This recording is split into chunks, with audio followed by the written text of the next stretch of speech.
tem um cisco no olho, precisa ser socorrido, porque aquele cisco está fazendo mal ao olho. Então eu socorro para tirar o cisco. Mas para tirar um cisco, eu não posso estar cego. Pode, você confiaria num oftalmologista cego? Imagina que joia, fazer exame de vista. Aí vem lá, pode sentar aí, fazer uma cirurgia de catarata, cego. Está com uma trave no olho, coisa delicada, assim é a alma e a vida, algo delicado. E nós, ao julgarmos pela palavra, precisamos julgar como quem socorre. Muitas vezes o socorro vem com dureza, é necessário, a palavra de Deus diz, Paulo fala isso o tempo todo. Mas a intenção final é sempre socorrer.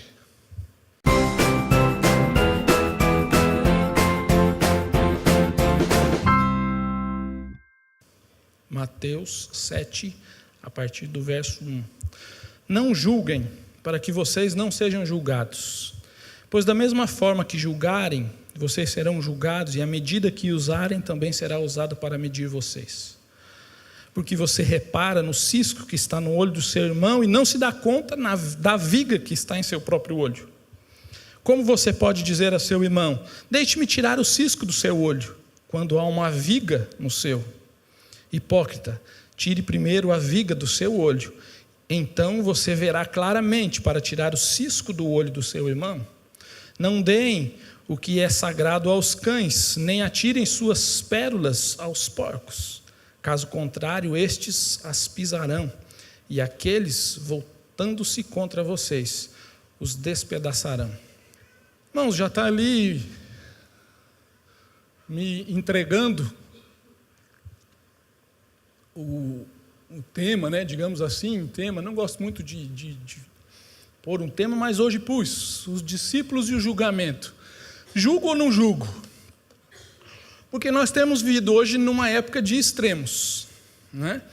Um dos extremos vai dizer que não pode julgar, não julga, não julga, não julga, e usa normalmente esse texto, não julgueis, não julgueis, e aí você não pode falar nada diante da maior aberração, tem que ficar quieto, não pode julgar, e acaba trazendo para nós posicionamentos enfraquecidos, sem convicção, sem nenhuma posição que exalte a verdade, simplesmente fica lá, né, na internet, eles chamam de mimimi. Não pode julgar, não pode julgar, não pode julgar. Do outro lado, já tem pessoas inflexíveis e que também julgam até a sombra. Condena todo mundo e tudo é do diabo. Pessoas duras, pessoas que não expressam também a verdade, a não ser as suas próprias opiniões, e condenam tudo que vem diante de si. Então, qual é a posição bíblica? A gente julga, a gente não julga. A gente pode julgar, a gente não pode julgar. Julgo ou não julgo? Que julgamento é esse que Jesus está dizendo? O que ele está ensinando? Porque se a interpretação desse texto for literal, não julgue em hipótese alguma, nada, em tempo algum, o próprio texto cai num absurdo. Porque lá no final do texto ele diz para não entregar o que é sagrado aos cães, e nem pérola aos porcos. Para eu discernir o que é um cão, o que é um porco, eu tenho que julgar. Tem que ter discernimento, se é um cão, é um porco, o que é isso aí? Eu preciso julgar. Então, se a interpretação for literal, como eu faço esse julgamento? Um pouquinho mais à frente, aí no verso 15, vai falar dos falsos profetas, que nós temos que ter cuidado com os falsos profetas. No verso 15, cuidado com os falsos profetas, eles vêm vestidos de peles de ovelhas, mas por dentro são lobos devoradores. Cuidado, como eu vou ter cuidado sem julgar? Isso é um falso profeta. Seguida aí, no mesmo continuação, verso 16, vai dizer que nós temos que discernir os frutos, que pelos frutos nós conhecemos o que é falso do que é verdadeiro. Preciso julgar os frutos. Que fruto é esse? Se é fruto verdadeiro ou é um fruto falso? E se a gente voltar, né, nós estamos no Sermão do Monte, se a gente voltar um pouquinho, Jesus acabou de julgar a atitude hipócrita de oração, daqueles que oram para serem vistos, que procuram lugares onde as pessoas possam ouvi-los e então levanta a voz e ora. Ele condena o jejum hipócrita, aquele que se posiciona, né, e tem uma atitude de, estou jejuando, está difícil, estou jejuando, mas estou jejuando. E Jesus condena também o que dá esmolas de maneira hipócrita, né, que toca trombeta assim, olhem, vou dar uma esmola. Me observem. Ele acaba de fazer julgamentos e ele diz, olha, não façam como os hipócritas, não façam isso. Então, se não se pode julgar em hipótese alguma e nada, a própria palavra cai em completo absurdo e a gente se vê diante, aí sim, de uma contradição. Como é que ele manda julgar, daqui a pouco manda não julgar? O que é que Jesus está ensinando? E se a gente olhar em outras passagens da Bíblia, há textos ainda mais sérios a esse respeito, porque o apóstolo Paulo nos diz lá em Gálatas, verso 8 e 9, que se aparecer um anjo vindo dos céus, ou melhor, um anjo dos céus, e pregue um evangelho diferente daquele que lhes pregamos, seja amaldiçoado. Se vier um anjo, né, se os nossos queridos os mormons tivessem lido esse texto, eles tinham fugido de lá, porque diz que veio o anjo e entregou um livro, e a interpretação do livro dos mormons, mas era contraditório ao evangelho já anunciado. Foi um anjo, e é maldito esse anjo aí. Esse anjo é um anjo falso, porque a palavra diz que o próprio Satanás se disfarça de anjo de luz. E nós temos que discernir. E a palavra diz, se o evangelho não for esse, nós temos que considerar sim, maldito. O nosso querido João, apóstolo do amor, lá na sua segunda carta de João, verso 7, diz assim, de fato, muitos enganadores têm saído pelo mundo, os quais não confessam que Jesus Cristo veio em corpo. Tal é o enganador e o anticristo. Quem é o enganador e o anticristo? Aquele que não confessa que Jesus Cristo veio em corpo. Esse é o enganador e o anticristo. Tenham cuidado para que vocês não destruam o fruto do nosso trabalho, antes sejam recompensados plenamente. Todo aquele que não permanece no ensino de Cristo, mas vai além dele, não tem Deus.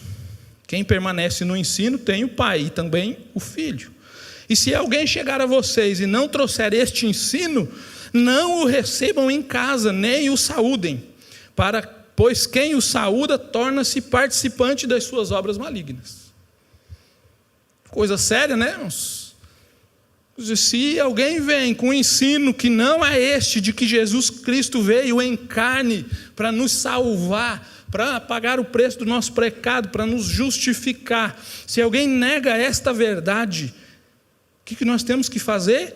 Não receber nem em casa e nem saudar, porque é sinal de que somos participantes das obras deles. É um pouquinho diferente do que normalmente a gente costuma ouvir. A gente fica muito hoje nesse tempo de politicamente correto, tem que ser tudo assim. A palavra diz que nem.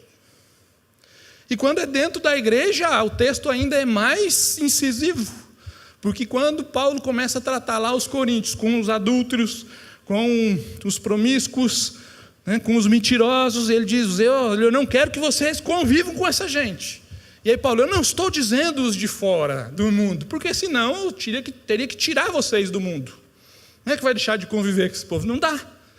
Agora, aqueles que estão entre nós e vivem dessa forma, com estes nem sequer com mais. Puxa vida, né? A Bíblia é muito dura às vezes. Mas então, voltando ao nosso ponto, o que é que Jesus está nos ensinando aí nesse texto? Porque ele diz para não julgar, e então algumas coisas o texto nos ensina, e a primeira que nós temos que ter em mente, porque o texto nos traz a memória de que há alguém que julga sobre todos, e que há um julgamento sobre todos, não é isso? Lembre-se, você será julgado, existe um ser, existe um Deus que julga a todos e está acima de todos, e o julgamento dele alcança a tudo e todos. É a primeira lembrança de Jesus. Quando nós nos pomos a julgar, ele diz: lembre-se, você está julgando, mas existe um julgamento que está acima do seu, que sobrepõe o seu, e você precisa estar atento a ele. E que julgamentos são esses? Nós encontramos na palavra pelo menos 3 julgamentos. O primeiro é o julgamento final e eterno, é o que nós lembramos, o primeiro que vem à mente, não é? É o julgamento final. Esse julgamento tem a ver com a nossa posição, ou a posição do ser humano diante de Deus. Julgamento final e eterno, a nossa posição diante de Deus. É a posição e é esse julgamento que determina o destino final de cada pessoa. É o julgamento onde se separa aqueles que vão para o céu daqueles que vão para o inferno. É o julgamento que separa as ovelhas dos bodes. É o julgamento que separa aqueles que são conhecidos de Jesus daqueles que ele não conhece. É o julgamento que separa os filhos legítimos dos filhos ilegítimos, ou aqueles que não são filhos e se julgam filhos. É esse o julgamento. E esse julgamento é feito baseado em quê? Na obra de Jesus Cristo, aquele que está em Cristo, aquele que foi justificado por Cristo pela fé, esse não é condenado nesse julgamento. João 5,24 diz isso: eu lhes asseguro, quem ouve a minha palavra e crê naquele que me enviou tem a vida eterna, e não será condenado, mas já passou da morte para a vida. Não são nossas obras que são julgadas. Romanos, Paulo vai dizer isso, né? Não por obras, para que ninguém se glorie, mas pela fé. É a graça de Deus derramada, e então nosso coração crê, e então somos declarados justos em Cristo Jesus. Romanos 8,1 também vai dizer: portanto, agora já não há condenação para os que estão em Cristo Jesus, porque por meio de Cristo Jesus, a lei do Espírito de vida me libertou da lei do pecado e da morte. Julgamento final, definitivo e eterno, e define para onde vai cada ser humano que já existiu, que já pisou nessa terra. E aqueles que foram encontrados com a fé em Cristo, esses então são separados e são levados à glória. E aqueles que não têm a fé verdadeira no Cristo Jesus são separados para a condenação. Mas há ainda um segundo julgamento nas Escrituras. Eu chamei assim o julgamento dos filhos de Deus nesta criação e neste cronos, nesse tempo, ou no cronos da nossa vida. O que é isso? Que julgamento é esse? 1 Coríntios 11, verso 27, um texto que a gente conhece bem, porque é um texto lido, né, em praticamente todas as celebrações de ceia. Mas vamos lembrar lá o que ele diz. Primeira carta de Paulo aos Coríntios, capítulo 11, verso 27. Portanto, todo aquele que comer o pão ou beber o cálice do Senhor indignamente será culpado de pecar contra o corpo e o sangue do Senhor. Examine-se cada um a si mesmo, e então coma do pão e beba do cálice. Pois quem come e bebe sem discernir o corpo, come e bebe para a sua própria condenação.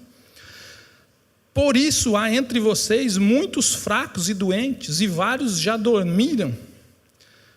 Mas se nós tivéssemos o cuidado de examinar a nós mesmos, não receberíamos juízo. Quando, porém, somos julgados pelo Senhor, estamos sendo disciplinados, para que não sejamos condenados com o mundo. Olha aqui que o texto está dizendo, que existe um julgamento, que Deus está vigilante e atento aos seus filhos e aos seus procedimentos, a forma como nós estamos vivendo e desenvolvendo a nossa fé, se nós estamos discernindo o corpo de Cristo, o sangue de Cristo, e então ele é atento e observa que aqueles que não têm discernido, então são disciplinados, São julgados e disciplinados, é o que o texto aí diz. Por isso, Paulo diz que tem muitos ali na igreja que estavam fracos e doentes, e alguns até já tinham morrido. Ah, pastor, então quem está doente é disciplina? Não necessariamente. Não significa que toda doença é fruto de disciplina, mas significa que pode ser que algumas enfermidades, algumas doenças e algumas circunstâncias, pode ser sim julgamento de Deus ao Senhor. Por quê? Porque Ele quer disciplinar você, porque Ele te ama. A palavra de Deus diz em Hebreus que Ele disciplina os filhos, aqueles que Ele ama, Ele disciplina. É o julgamento do Senhor nos preparando para a glória, porque diz que sem santidade ninguém verá o Senhor. É para nos fazer despertar, então nós temos que nos examinar. Como eu tenho andado, como eu tenho vivido, como a fé tem sido respondida da minha parte diante do Senhor, porque do contrário eu estou sujeito sim à disciplina do Senhor.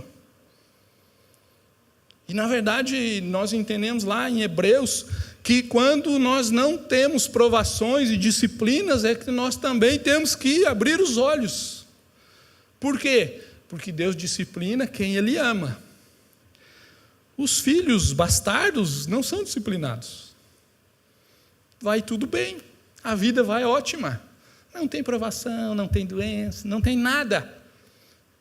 Diferente do que o mundo ensina, não é? Às vezes o mundo ensina que se você é fiel, se você está, então não tem problema, não tem dificuldade. A palavra de Deus diz que Deus disciplina porque Ele quer nos levar à santidade para nos preparar a estar na presença dEle. Mas aquele que não é fiel, o Senhor não disciplina. Esse aí vai andando, o salmista lá no Salmo 73 entra numa crise por causa disso. Ele fala, Senhor, mas olha aí, por que que o ímpio vai bem? Nada acontece com ele. E eu, filho de Deus, como diz, o pau pega. Porque Deus nos ama. Porque um pai que ama o seu filho o disciplina. Se preciso for dar palmadas, usa a vara, corrige. Porque não quer que o seu filho se perca para o mundo e no mundo. E da mesma maneira Deus não quer que nós nos percamos e sejamos condenados com o mundo, e Ele disciplina. Mas para isso nós precisamos parar e fazer um autoexame para que haja quebrantamento, para que haja confissão e para que a gente ande e avance. Porque senão ficamos eternamente em disciplina. Coisa chata, imaginou? Você está sempre levando surra. Aquele filho não tem, que não aprende. Eu tinha um primo que, Jesus, podia espancar ele que não adiantava nada. Sempre do mesmo jeito. Mas às vezes nós somos assim, e a palavra está nos chamando a atenção. É preciso nos autoexaminar. Mas ainda um terceiro julgamento, que as Escrituras falam, que é o julgamento das obras. As nossas obras serão julgadas, para que cada um receba conforme o bem ou o mal que praticou. Vai haver um julgamento das obras, o julgamento do nosso serviço, do nosso ministério, o julgamento daquilo que nós fizemos com os talentos que nós recebemos. Jesus fala uma parábola a respeito disso. Nós recebemos talentos, fomos chamados a sermos ministros, dispenseiros, a palavra que foi usada hoje pela manhã, e vamos ser julgados. Esse julgamento não determina o nosso destino, mas afeta a forma como estaremos no destino final. De que maneira? Aí a palavra não diz, mas diz que afeta, vai haver um galardão, e ele não é igual para todos. Não é igual para todos. Mas se você tem dúvida, abra aí em 1 Coríntios, capítulo 3, verso 10. Diz assim: conforme a graça de Deus que me foi concedida, eu, como sábio construtor, lancei o alicerce, e outro está construindo sobre ele. Contudo, veja cada um como constrói. Porque ninguém pode pode colocar outro alicerce além do que já está posto, que é Jesus Cristo. O alicerce está lá, nós construímos sobre esse alicerce, não lançamos outro. 12. Se alguém constrói sobre este alicerce, usando ouro, prata, pedras preciosas, madeira, feno ou palha, sua obra será mostrada, porque o dia a trará à luz, pois será revelada pelo fogo, que provará a qualidade da obra de cada um. Se o que alguém construiu permanecer, ao ser revelado pelo fogo, permanece, esse receberá recompensa. 15. Se o que alguém construiu se queimar, então sofrerá prejuízo. Contudo, será salvo, como alguém que escapa através do fogo. Vai ter um prejuízo, mas vai ser salvo. Passa meio torrado, assim, chamuscado, fedendo a enxofre, mas vai. Aquele que fez as coisas desleixadamente, fez por orgulho, vaidade própria, não fez alicerçado naquele que permanece em Cristo. E naquele dia, como pelo fogo, vai ser consumido, e o que vai sobrar das nossas obras, às vezes, somente palha. Julgamento que o Senhor nos diz, passa aí 1 ou 2 folhinhas para frente. Segundo, vai mais para frente um pouquinho. Segunda carta de Paulo aos Coríntios, capítulo 5, verso 10.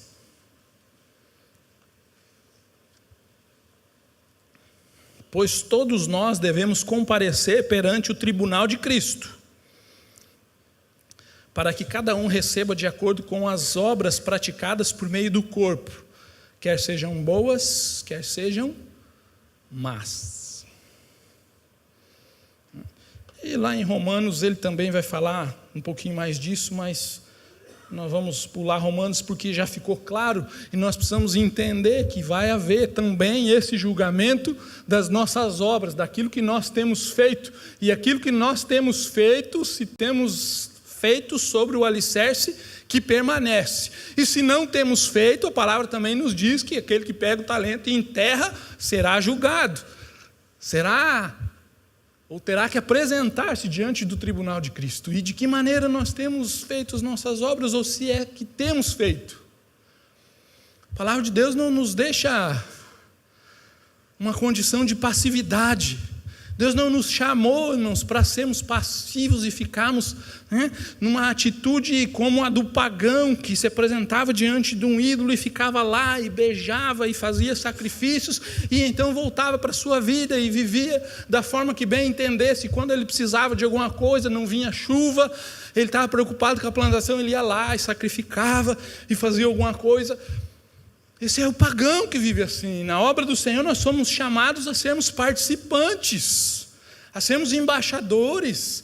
O Senhor nos dá os talentos, os dons, para que nós sirvamos uns aos outros, para que juntos cresçamos, porque Ele vai nos pedir conta de cada uma dessas coisas. Mas hoje a gente fala de pedir conta, muitas vezes, parece que Deus é justo. Mas nós gostamos de falar da justiça no nosso mundo e de reclamar da justiça. Mas quando nós falamos da justiça de Deus, a gente torce o nariz. A gente quer que Deus aceite de qualquer forma, de qualquer jeito, como se fosse um grande favor fazer alguma coisa para Deus. Mas Ele é justo, Ele nos dá o melhor. Ele nos dá de participar do poder do Espírito Santo. E aí nós então vamos agir de qualquer forma, de qualquer jeito. Então precisamos lembrar, quando lemos esse texto, que há um julgamento sobre nós, e julgar requer responsabilidade, requer que nós reflitamos, pensemos o que estamos fazendo, se estamos de fato alicerçados em Cristo quando julgamos. Porque também o texto aí de Mateus nos diz que o critério que nós usarmos para julgar vai ser o mesmo que será usado conosco. E que critério é esse que Jesus está falando? E vai ficar mais claro para frente. É quando eu uso o meu método. A minha justiça própria é o padrão de julgar o outro.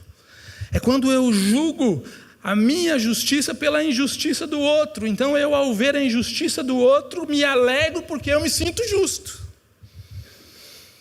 Esse aí o Yuri citou hoje, o fariseu e o publicano. Ele olhou para o publicano, sim, publicano. Eu não. Mas esse é o julgamento que muitas vezes nós fazemos. Nós nos sentimos justos, nós nos sentimos nobres, nós nos sentimos melhores quando vemos a injustiça dos outros. Isso é ego, isso é a justiça segundo o meu método, o meu padrão, o meu entendimento. É um julgamento de ego, de personalidades e não de atitudes. É um julgamento onde eu me ponho numa posição de superioridade, de desprezo. E a minha única intenção é condenar. Não socorrer, mas condenar. Não há misericórdia, não há compaixão, mas há um desejo profundo de condenação, assim como Tiago e João, quando estão com Jesus e eles querem passar pelo meio da Samaria, e os samaritanos não perguntam, João e Tiago, então julgam aquele povo e dizem, Senhor, vamos orar e mandar descer fogo no céu e queimar todo mundo. Dois apóstolos. Mas que misericórdia houve no coração deles. Que padrão eles julgaram. O padrão do ódio, do ressentimento, do ferimento, da vingança. Que gera uma alegria no erro. E a palavra de Deus nos lembra, irmãos, que nós não somos aptos para julgar. Nós somos incapazes de julgar. Mas como, pastor? A gente acabou de ver aí várias coisas que o Senhor nos manda julgar. Sim, calma. Mas também nos diz que nós somos incapazes de julgar pelo nosso padrão e pelo nosso critério.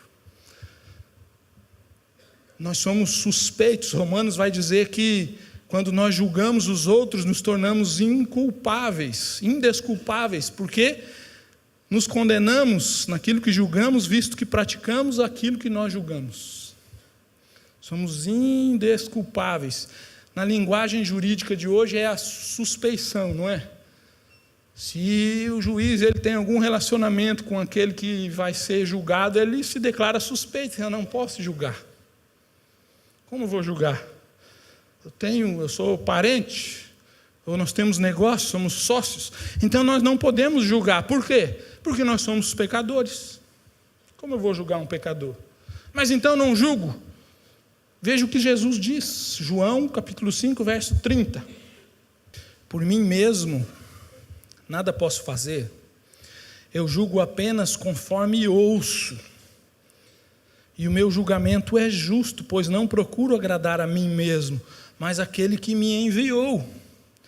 Jesus diz, irmãos, que ele não pode fazer nada, e olha que ele era santo, ele julga apenas conforme ouve. Aqui o ouço, ele está falando daquilo que ele ouve do Pai, e por isso o julgamento dele é justo. Ele não quer agradar a si mesmo, ele não está julgando para tornar algo que agrade o seu coração, mas ele julga por aquele que o enviou. João 5,30, um pouquinho para frente, João 8,15. 8,15, vocês julgam por padrões humanos. Eu, Jesus falando, não julgo ninguém. Mesmo que eu julgue, as minhas decisões são verdadeiras, porque não estou sozinho, eu estou com o Pai que me enviou. Jesus diz que ele não julga e diz que nós julgamos por padrões humanos. Mas ele diz que quando ele julga, ele não julga porque mesmo o Cristo, quando se revela a nós em figura humana, ele diz, não são os padrões humanos que eu uso os padrões do Pai que me enviou. Então, segundo o homem eu não julgo, mas segundo aquilo que Deus me mandou, aquilo que Deus me disse, aquilo que Deus me deu, então eu julgo. Então por isso é justo, é o julgamento segundo a reta justiça. Mais para frente um pouquinho, verso 47, capítulo 12 de João. Se alguém ouve as minhas palavras e não lhes obedece, eu não o julgo, pois não vim para julgar o mundo, mas para salvá-lo. Há um juiz para quem me rejeita e não aceita as minhas palavras. A própria palavra que proferiu condenará no último dia. Qual é o juiz que o próprio Cristo disse? A palavra que ele disse. É esse o padrão do julgamento. Nós não somos aptos para julgar Então, aquele que julga é a palavra. O meu discernimento precisa ser da palavra e não segundo a minha opinião, o meu padrão, mas a palavra.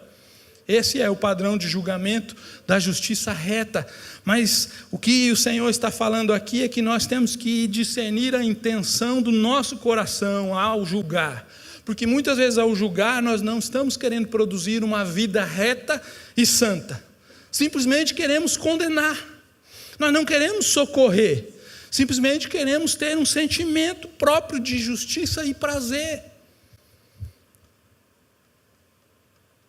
Nós fingimos estar aflitos porque o outro caiu e pecou, mas nós queremos como que fosse tirar o cisco e vamos lá e quase destruímos o outro, para nos exaltarmos, porque a justiça que vem da palavra é a justiça que age, como diz a palavra, no socorro. Tem um cisco no olho, precisa ser socorrido, porque aquele cisco está fazendo mal ao olho. Então eu socorro para tirar o cisco. Mas para tirar um cisco, eu não posso estar cego. Pode, você confiaria num oftalmologista cego? Imagina que joia, fazer exame de vista. Aí vem lá, pode sentar aí, fazer uma cirurgia de catarata, cego. Está com uma trave no olho, coisa delicada, assim é a alma e a vida, algo delicado. E nós, ao julgarmos pela palavra, precisamos julgar como quem socorre. Muitas vezes o socorro vem com dureza, é necessário, a palavra de Deus diz, Paulo fala isso o tempo todo. Mas a intenção final é sempre socorrer. Será que nós temos agido assim? Em socorro? Nós temos olhado para os erros, para os pecados, para os ciscos, com a intenção de socorrer? Se a nossa intenção fosse de socorrer, nós começaríamos por nós mesmos. Se a nossa intenção é a intenção de justiça e santidade, então o julgamento começa comigo primeiro. Não é isso que Jesus disse? Primeiro tire a trave que está no seu olho, e depois ajude o seu irmão com o cisco. Nós temos nos julgado. Qual foi a última vez que você apresentou-se diante do Senhor, clamando que Ele te dê discernimento acerca de você mesmo? A palavra de Deus não diz que a gente fecha os olhos e deixa que cada um viva a vida do jeito que quer, não tem nada a ver com isso. Mas ela diz que primeiro eu julgo a mim. E se você não tem julgado a você mesmo, e tem julgado a muitos outros, então o teu julgamento é aquele que destrói.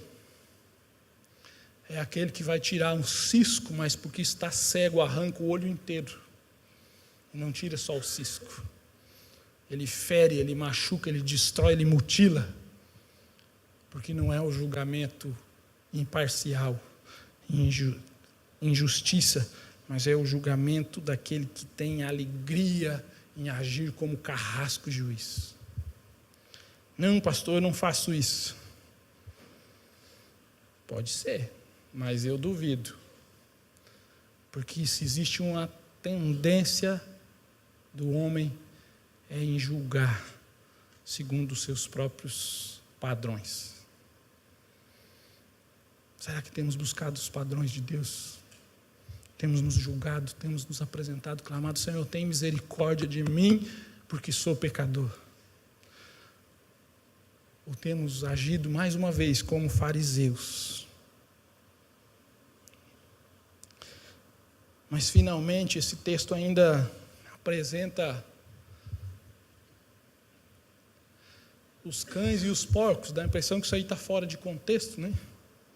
Puxa, o que Jesus está falando a respeito de cães e porcos aí nesse texto? Ele diz, não dê o que é sagrado aos cães e nem as vossas pérolas aos porcos. Os cães, nessa época de Israel, os cães que ele se refere aqui, não é os cães como nós temos hoje, animais de estimação. Ele se referia a animais selvagens, ferozes, que estavam pelas ruas e que muitas vezes atacavam, mas o sentido bíblico se refere ao gentio, aquele que não tem entendimento para receber aquilo que está sendo dado. Não tem entendimento. E os porcos, dentro da cultura judaica, pela lei, vinha o sinal da impureza, da imundície, daquilo que é repulsivo. E o porco, quando está com fome, ele é extremamente violento. Você joga pérolas, e pérola machuca, quebra os dentes e ele avança sobre você. Esse era o porco. Mas o que é esse porco que Jesus diz que nós temos que discernir? Porque se é um cão, eu não entrego aquilo que é sagrado. Se é um porco, eu também não dou as pérolas. Mas quem são? Existem algumas maneiras de entender. A gente precisa distinguir entre pessoa e pessoa. Por quê? Jesus distinguiu entre uns e outros. Isso aí ficou ruim, né? Mas entre Nicodemos e a mulher samaritana, Jesus, quando trata com Nicodemos, e Nicodemos era considerado mestre, e aí Jesus começa a nos ensinar como o nosso julgamento acerca de nós mesmos é tratado por ele no mesmo pé de igualdade. Por isso a palavra de Deus diz: a quem muito foi dado, muito será cobrado. Aqueles que se sentem mestres serão julgados como mestres. Nicodemos era mestre em Israel. E aí Jesus chega para ele e diz: Nicodemos, quem não nascer de novo não pode entrar no reino dos céus. Jesus já lançou lá em cima o argumento. E Nicodemos ficou: mas como assim? Não entendi, vamos voltar para a barriga da mãe? Como Jesus: mas você é mestre, Nicodemos, não sabe isso. Mas quando ele está com a mulher samaritana, que não se sentia mestre, uma mulher desprezada, jogada à margem, que estava lá escondida recolhendo água, e Jesus começa a conversar com ela, e Jesus então vai lá no rasinho, lá no básico, e começa a conversar com ela. Puxa, se você soubesse quem te pede, e ela quer fugir daquilo que Jesus está levando ela a ter entendimento. Não é? Então, aonde que nós vamos adorar? Jesus, não volta, nem lá, nem cá, em espírito e em verdade. Puxa, o Senhor, vai lá e chama teu marido. Jesus queria confrontá-la com o pecado. Você pecado primeiro, precisa entender que é pecador para entender a obra do Messias. Então, ele distingue entre aquele que é mestre, e ele julga o mestre como mestre. Bom, já que tu és mestre, está aí, segura a bomba. A mulher não, ele vai levando até que ela entenda aquilo que está acontecendo. Isso é discernir os cães e os peixes. Da mesma forma, Jesus tratava os fariseus e os doutores da lei com rigidez, não tratava? Porque eles eram doutores da lei, eles julgavam todos. Julgavam justamente como os guardiões da moralidade de Israel. E Jesus, quando trata com eles, trata no nível que eles se sentiam que era. E Jesus chega hipócrita, fariseu, raça de víbora, com muito carinho, para que eles se despertassem, mas os trata naquele mesmo nível. Mas quando trata com publicanos e pecadores, Jesus entra na casa de Zaqueu e começa a ensinar a Zaqueu. E Zaqueu, seu coração se enche quando Jesus entra na casa dele.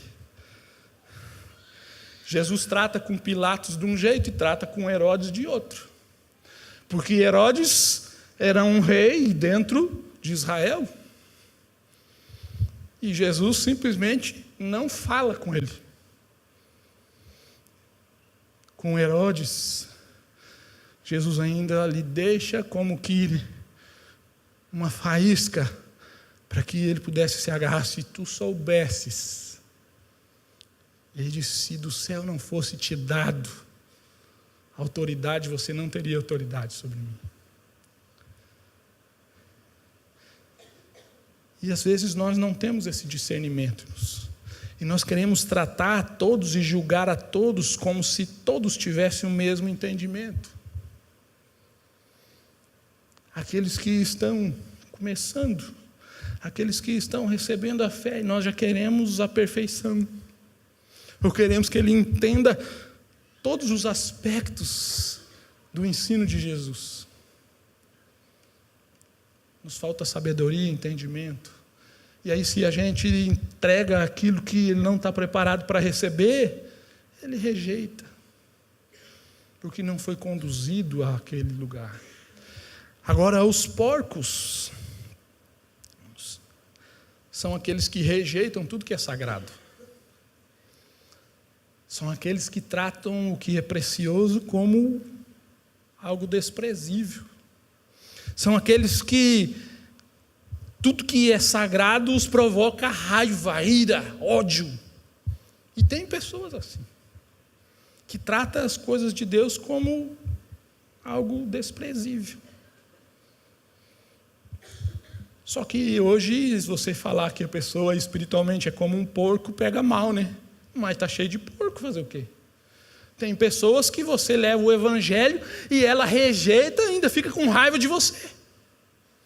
Mas Paulo, quando chegava nas cidades, como o Atos nos diz, que ele chega, né, na cidade com... Qual é a cidade? Não está aqui a cidade. Ele chega em determinada cidade, Corinto, se não me engano, e vai primeiro aos judeus. E começa a pregar, e os judeus começam então a confrontá-lo e a persegui-lo. E ele simplesmente bate os pó do pé e diz: eu não tenho mais nada contigo, com vocês, eu vou para os gentios. E ele faz isso mais de uma vez. Ele vai aos judeus, mas eles os confrontam. Paulo diz: é porco. A palavra de Deus provoca ira e perseguição. Mas, pastor, então, como é que nós vamos pregar para os muçulmanos? Porque eles têm ira. Diferente, irmãos, eles estão enganados. Os judeus se diziam conhecedores de Deus. Tinham a esperança no Messias. E quando se falava do Messias, eles rangiam os dentes. Os muçulmanos estão enganados e escravizados. Mas acreditam num Deus. Precisam ser esclarecidos diante dos olhos deles o Messias. Então nós julgamos ou não julgamos, irmãos? Nós julgamos, mas não julgamos. Nós não julgamos segundo a nossa vontade, segundo o nosso padrão, segundo o nosso critério, segundo o nosso ego, segundo aquilo que a gente quer que seja, e nem muito menos com a intenção de condenar. Mas julgamos com a intenção de socorrer. Nós julgamos para avaliar se aquele que está recebendo o ensino está pronto para receber aquele ensino. Nós julgamos com a intenção de socorrer. Então julgamos segundo a palavra. Mas em primeiro lugar nós julgamos a nós mesmos. E o grande erro que a Igreja de Cristo tem incorrido e tem passado vergonha é porque nós não julgamos a nós mesmos. Estamos prontos para julgar a todos, mas não estamos prontos para julgar a nós mesmos. Se nós não estamos nos julgando, nós não estamos aptos a julgar a ninguém. Jesus disse isso nesse texto que nós lemos. Primeiro, julgue a você mesmo. Assim como Paulo lá em Corinto vai dizer: examine-se a si mesmo e condene-se, porque ao condenar-se você escapa da condenação do Senhor, porque então Ele derrama sobre você perdão. Julgue segundo a palavra a você mesmo, confronte a sua vida com a palavra e receba do Senhor então a eficácia da obra de Cristo, dia após dia. Que a gente possa sair daqui nessa noite com entendimento. Nós gostamos muito mais de mensagens que mexem com as nossas emoções, mas nós precisamos aprender também a ouvir aquilo que mexe com a nossa razão e com o nosso entendimento, porque as emoções elas passam, Mas a palavra do Senhor permanece. Aquilo que foi ensinado aqui permanece. E você não poderá se dizer surpreendido quando o julgamento do Senhor vier sobre a tua vida com disciplina, com rigor. Porque você recebeu um ensinamento nessa noite. Para que você possa discernir. Para que você possa julgar-se. E então ser bênção na vida do outro. Socorrendo, julgando sim o erro. Não a pessoa, mas o erro. E apresentar-se como quem quer socorrê-la. Pois foi assim que o Senhor Jesus veio. Eu não vim condenar, eu vim salvar. Eu vim para salvar. E eu ensinei o caminho. Agora o caminho está aí, ensinado. As palavras foram ditas. Não condeno, mas as minhas palavras condenam. Que essa seja uma verdade no nosso coração. Se não for para te servir, quem sou eu?